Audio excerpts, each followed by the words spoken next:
بسم اللہ الرحمن الرحیم الصلاۃ والسلام علیک یا رسول اللہ وعلی آلک و اصحابک یا حبیب اللہ۔ محترم ناظرین و سامعین، قربانی کے واجب ہونے کے لیے کتنا مال ہونا شرط ہے؟ تو یہ ویڈیو توجہ سے سماعت فرمائیے، انشاءاللہ بہت سارے سوالوں کا جواب آپ کو مل جائے گا۔ تو آئیے چلتے ہیں اپنی ویڈیو کی جانب کہ دیکھیے، ہر مسلمان مقیم مرد و عورت، بالغ اور صاحب نصاب پر قربانی واجب ہے۔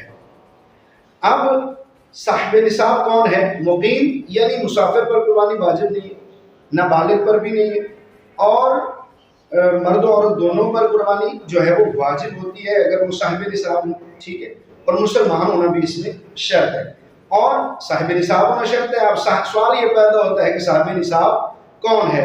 صاحب نصاب وہ ہے جس کے پاس 52.5 تولہ چاندی یا اس کے برابر قیمت نقدی یا اس کے برابر مال تجارت، ایسا سامان جو تجارت کے لیے اس کے پاس ہو، یا 52.5 تولہ چاندی کی قیمت کے برابر کوئی ایسا سامان جو کہ حاجت اصلیہ سے یا زندگی کے لیے جو چیزیں لازم ہوتی ہیں ان سے جو زائد سامان ہوگا وہ ضروریات اصلی سے زائد ہوگا، ضروریات اصلیہ سے زائد سامان جو ہے وہ 52.5 تولہ چاندی کے برابر ہوگا، تو اس شخص پر قربانی جو ہے وہ واجب ہوگی۔ اب دیکھیے، قربانی کے واجب ہونے کی وہ شرائط جو ہے وہ بیان کر دی گئی۔ اب ہم نے غور کرنا ہے، اپنی توجہ کرنی ہے اور اپنے مال کو دیکھنا ہے کہ ہمارے پاس مال کتنا ہے۔ اب حاجت اصلیہ کی اگر بات کی جائے تو ہر شخص کو بخوبی معلوم ہو جائے گا کہ اس کے پاس ضرورت کا کتنا سامان موجود ہے اور حاجت اصلیہ سے زائد کتنی چیزیں ہیں۔ تو ان سب پہ اگر وہ غور کرے اور ان کو کاؤنٹ کرے، ان کی قیمت لگائے، تو یقینی بات ہے کہ شاذ و نادر ہی کوئی ایسا بندہ بچے گا جس پر قربانی جو ہے وہ لازم نہیں ہوگی۔ قربانی لازم جب ہو گئی ہے تو اس کی فضیلت بھی بڑی ہے۔ میرے آقا مولا مکی مدنی مصطفیٰ صلی اللہ علیہ وسلم کا فرمان علی شان ہے حدیث مبارکہ پر حضرت فاطمہ زہرا رضی اللہ تعالی عنہا، آپ کو نبی کریم صلی اللہ علیہ وسلم نے ارشاد فرمایا کہ فاطمہ، تم اپنی قربانی کے پاس رہو، جب تمہاری قربانی کے جانور کو ذبح کیا جائے گا تو خون کا پہلا قطرہ زمین پر گرنے کے ساتھ ہی تمہارے سارے گناہ معاف ہو جائیں گے۔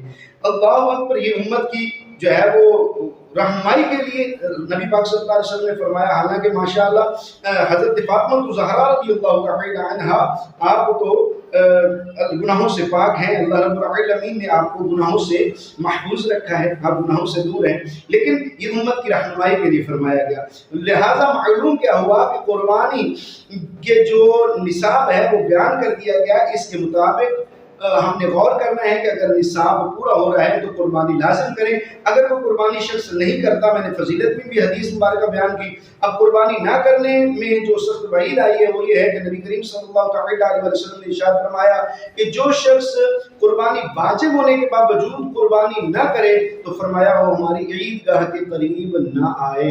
اللہ پاک ہمیں صحیح معنوں میں قربانی کرنے کی توفیق نصیب فرمائے، آمین بجاہ خاتم النبیین صلی اللہ علیہ وسلم۔